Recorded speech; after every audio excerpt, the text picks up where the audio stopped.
আগামীকালকের আবহাওয়ার পূর্বাভাস। বাংলাদেশের বিভিন্ন অঞ্চলে আগামীকাল বজ্রসহ বৃষ্টি ও দমকা হাওয়ার সম্ভাবনা রয়েছে।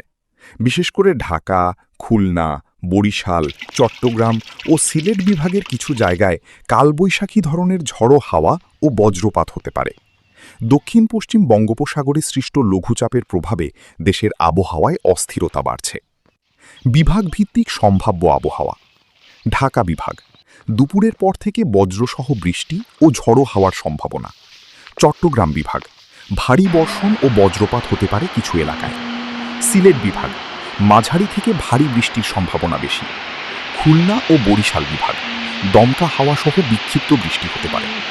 রাজশাহী ও রংপুর বিভাগ, গরমের পাশাপাশি সন্ধ্যার দিকে বজ্রবৃষ্টির সম্ভাবনা। ময়মনসিংহ বিভাগ, আকাশ মেঘলা থাকতে পারে, হালকা বৃষ্টির সম্ভাবনা রয়েছে। তাপমাত্রা, দিনের তাপমাত্রা কিছু এলাকায় সামান্য কমলেও ভ্যাপসা গরম অনুভূত হতে পারে। যেখানে বৃষ্টি কম হবে সেখানে তাপপ্রবাহের অনুভূতি বজায় থাকতে পারে।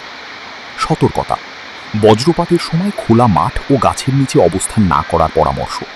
নদীবন্দর এলাকায় ১ নম্বর সতর্ক সংকেত দেখাতে বলা হতে পারে। উপকূলীয় এলাকায় হালকা ঝড়ো হাওয়া বইতে পারে।